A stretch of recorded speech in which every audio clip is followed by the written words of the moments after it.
की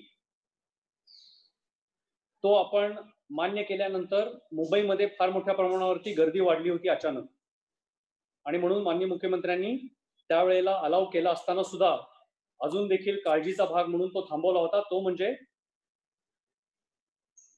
construction sites.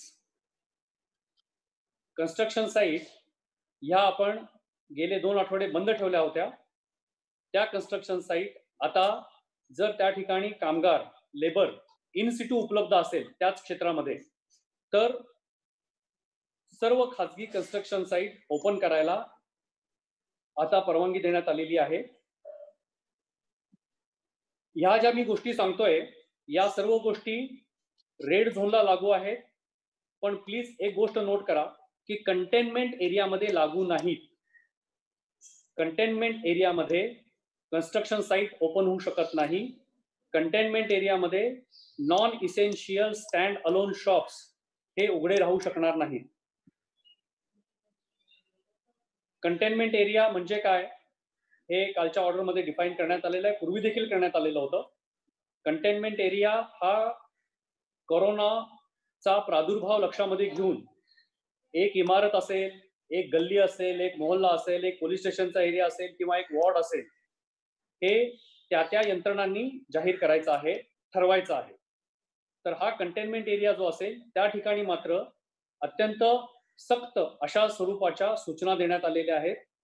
काल जे रिलॅक्सेशन देण्यात आलेले आहेत ते कुठलेही कंटेनमेंट एरियामध्ये लागू पडणार नाही. या व्यतिरिक्त पूर्वी ज्या सवलती देण्यात आल्या आहेत त्या सवलती सगळ्या चालूच राहतील. त्या सगळ्या आपल्याला माहिती असल्यामुळे मी पुन्हा रिपीट करत नाही, त्या सगळ्या चालू राहतील. या व्यतिरिक्त आपल्याला कोणाला विचारायचं असेल तर मला वाटतं आंबेकरजी आपण मॉनिटर हे करू शकता.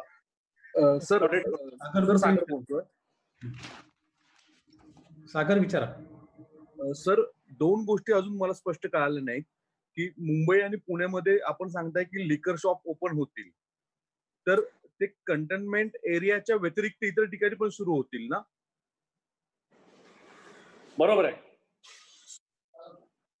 कंटेनमेंट एरियामध्ये नाही सुरू होणार. बाकी मुंबई पुणे जरी रेड झोन मध्ये असेल तरी देखील लिकर शॉप चालू होतील. आणि सर, दुसरा प्रश्न असा की आपण अत्यावश्यक सेवेच्या व्यतिरिक्त इतर दुकानांना वेळ वगैरे काही असं बंधनकारक दिला आहे का, की पूर्ण वेळ त्यांच्या टाइम टेबल प्रमाणे सगळे खुले राहतील वेळेप्रमाणे?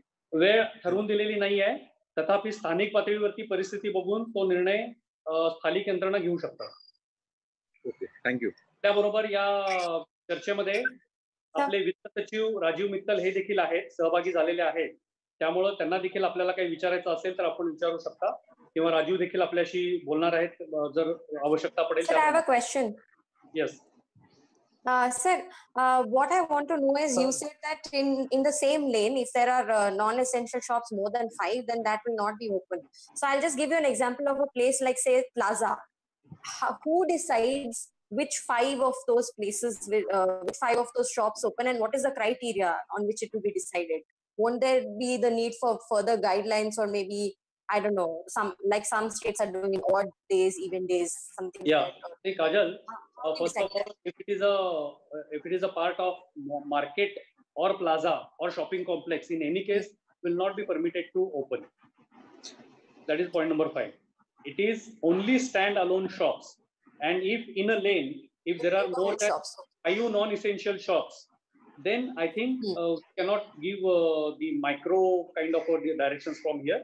The local level administration will decide that thing, and if in non-essential whether to give priority to liquor or not, it is anyone's guess which will get the priority. So I don't have to tell that thing. Just one slight thing that is coming up a lot in the interactions that we are having is that hospital beds are in a shortage in Mumbai. Given the fact that a lot of people, when they call the helpline numbers and all, they are told that we won't admit your relatives. So that is something I wanted to bring to your notice right now. Yeah. Though this interaction is about the other issues, I'd Yes. like to see to it that you do something about this, because Okay. most people are not getting. It's a suitable notice. I am not going to react to this right now because we are talking only about the lockdown only. So of course I'll take note of Sure. it. तर रश्मीला बोलायचं.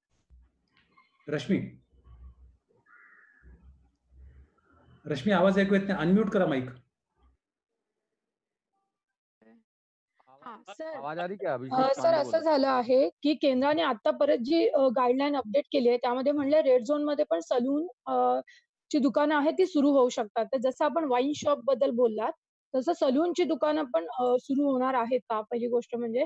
आणि wine shop मध्ये देखील काही विशेष नियमावली असणार आहे का, कारण पुन्हा लॉ अँड ऑर्डरची सिच्युएशन तयार होऊ नये ह्याबाबत. आणि दुसरी अजून एक गोष्ट सर, एक महत्वाची, की आपण बघतोय की खूप मोठ्या प्रमाणात लोक लाईन लावून मेडिकल सर्टिफिकेटसाठी उभी आहेत. काही ठिकाणी त्याचा धंदा झालाय, कोणी 500 रुपये घेत आहे, 200 रुपये घेत आहे. तर ह्याबाबत आपण काही डिसिजन घेणार आहात का, नियम देणार आहात का? रश्मी, मी 2-3 गोष्टी या आपण विचारलेल्या आहेत. एक तर सलून आणि हे ह्याच्यामध्ये आजची आपली जी ऑर्डर आहे त्याच्यामध्ये रेड झोन मध्ये त्याला परवानगी नाहीये. आपल्याकडे जी परवानगी आहे ती ग्रीन आणि ऑरेंज झोन मध्ये आहे. केंद्र शासनाने आता Maharashtra government just a few minutes ago, according to this decision, liquor shops will be allowed to remain open. सरांचा आवाज नाही येते. हॅलो, मध्ये कोणीतरी फोन चालू केलेला आहे. सगळ्यांचे प्लीज सगळ्यांचे माईक ऑफ करा प्लीज. म्यूट करा. मीडिया प्लीज सगळ्यांना बंद करा, फक्त भूषण सर बोलतील. तर त्याच्यामध्ये अजून केश कर्तनालय आणि सलून, ब्युटी पार्लर्स हे आपण ऍज ऑन टुडे, आता मला विचारलं तर अजून आपण त्याला परवानगी दिलेली नाही आहे रेड झोन मध्ये. त्याच्यामध्ये काय अर्थात बदल झाला पुढच्या काही दिवसामध्ये तर मी आपल्याला कळवेन, पण आता त्याला परवानगी नाहीये. दुसरं, जी मद्य विक्रीची दुकानं आहेत त्या दुकानांमध्ये सोशल डिस्टन्सिंग, अंतर किती ठेवायचं, लाईन लावायची, हे जे सर्व बाकी दुकानांना नियम लागू आहे ते याला देखील लागू राहतील. आणि स्थानिक पातळीवरती आपली पोलीस यंत्रणा सक्षम आहे जे त्याची काळजी घेतील. त्यामुळे मला वाटत नाही त्याच्यामध्ये काही फार अडचण येईल किंवा प्रॉब्लेम येईल. आणि तिसरा, रश्मीजी आपण काय विचारलं होतं?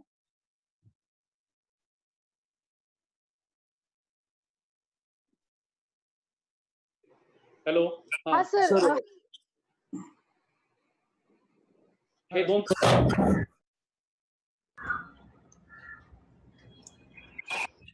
हॅलो सर, जी मेडिकल सर्टिफिकेट विषयी तुम्ही बोलला नाही, मेडिकल हो. सर्टिफिकेट विषयी काय आहे?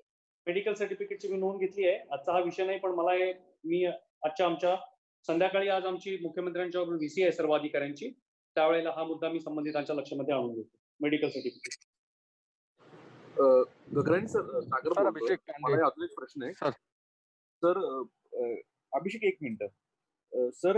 आता परप्रांतीयांना जाण्याच्या संदर्भात अनेक जण उपायुक्त कार्यालयासमोर किंवा स्थानिक पोलीस स्टेशनला प्रचंड मोठ्या प्रमाणात गर्दी करतायत.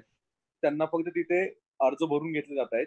त्यांच्याकडनं काही जण पैसे उकळल्याच्या घटना समोर येत आहेत की तिकीट ची पैसे आहेत, पैसे आहेत. तर याबाबत नेमकी काय भूमिका सरकार सांगू पाहतंय?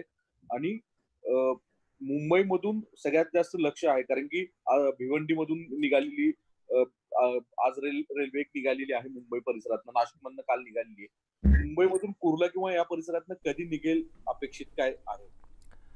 आपण बघितलं भूषण गगरानी यांनी जे आज नियम काढलेले आहेत किंवा या सगळ्या कंटेनमेंट झोनमध्ये काय काय सुरू राहील या सगळ्याबद्दल पत्रकार परिषदेमध्ये माहिती देत आहेत. यानंतर बुलेटिनमध्ये इथंच थांबूया. ताज्या बातम्यांसाठी पहा फक्त News 18 लोकमत.